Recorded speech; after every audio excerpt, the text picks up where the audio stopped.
Oh my god, my fridge just turned on. I got freaking terrified.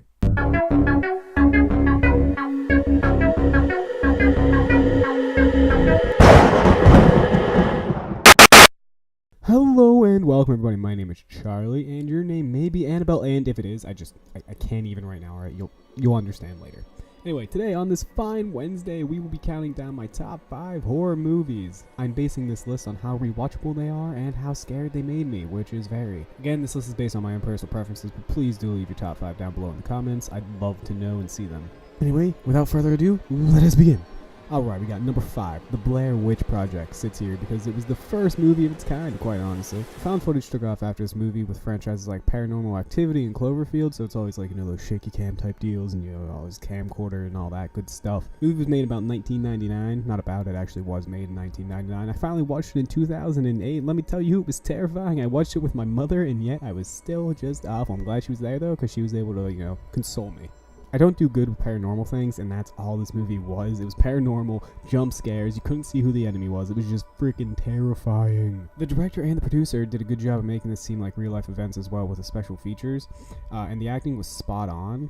This is apparently because they gave their actors cameras and just told them to go into the woods. They gave them a path and all that kind of stuff. But other than that, they sent in crew and stuff to play the parts of the witch, and so they did all the hanging of the dolls and the moving of the tents and all that. So it was the most authentic reactions, and that's why I think it was more terrifying as well, because it was they were there and there were people actually doing things, and it was terrifying because it felt so real. Everything was just so real. I hated it. After the first night, if I was in this position, I'd tell you nope, I quit. Peace. This check is not worth it. I'm out. I could never camp again. I could never be in the woods again, quite honestly. However, this movie I would highly recommend you see. I don't know about the sequel though, because apparently there's some controversy about the ending. Is it an alien? Is it an actual witch? All that kind of stuff. And you actually see the witch. So I mean, that's up to you if you want to see that. I haven't. I don't plan on anytime soon, just because this one was so terrible.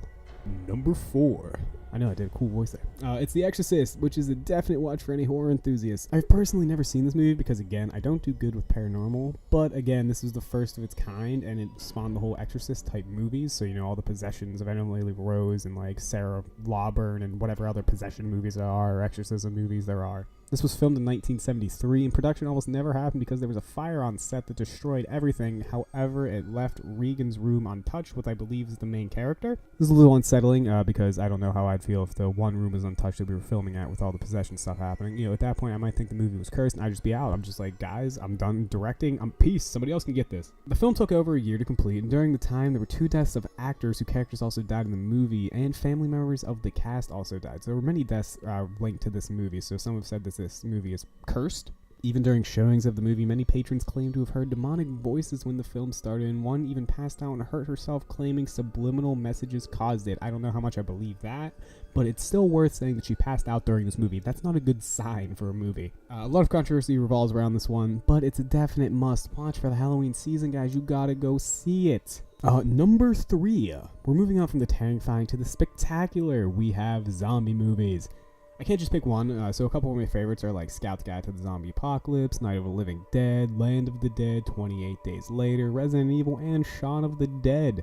I love all of the zombie movies. They're my favorite in existence. I've always loved them, and they each have their own qualities and range. They can be comedic to hopeless, 28 Days Later, kinda hopeless. Comedic, Shaun of the Dead. I simply love to watch a good zombie movie any time of the year, but during Halloween it makes it even better because then it's more acceptable. It's why are you watching a zombie movie in December? It's I'm hoping for Christmas zombies. That would be a good movie, actually. I'd watch that. On the topic of zombies, I prefer the Max Brooks-esque zombies where the undead can move as fast as they could in life and they gradually decline as their bodies decompose, so that's really good for me because I can always run fast, but in the beginning of the apocalypse, just stay in my attic, easy as that. But then at the end of the apocalypse, I can just go outside, walk a little bit, take a jog, and I'll get rid of all the zombies, unless they surround me, in which case I'll just kill myself.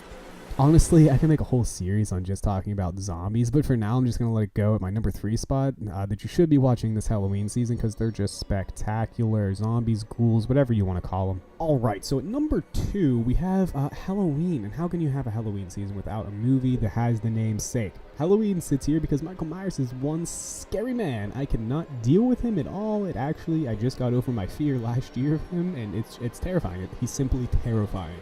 Tell me if you look at a white face and red hair, you're not terrified. I mean, yeah, you can look at me and I'm beautiful, but I mean him? No, I'm done. I quit. There's the dark eyes. There's nothing. No emotion. It's awful. It's actually kind of creepy because speaking of me, like I woke up one night in the middle of the night because I have like sometimes I have night terrors, but I like woke up, I looked in my mirror because I have a huge mirror, and all I saw was like my pale body and like the orange hair like just sticking up, and I was like I couldn't move because like I was petrified in fear. It was just awful. So I hated it. I even look like him. I can't get away from this movie. I love the movie now. It's the granddaddy of all slasher films. I really started that series like so your Freddy's, your Jasons, your Texas Chainsaw Massacres, all that stuff. But this is what started all of that, and it was just a man with a knife chasing a babysitter.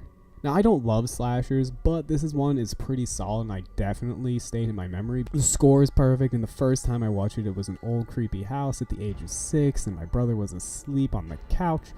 I thought he was dead because of Michael Myers, and it was dark. I just couldn't deal with anything.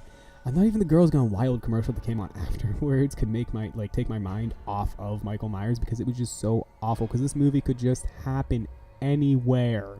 And that, my gentlemen and ladies, is why this movie sits at my number 2 spot. Alright, so number 1, it's really hard for me to honestly pick which one I'd rather put here.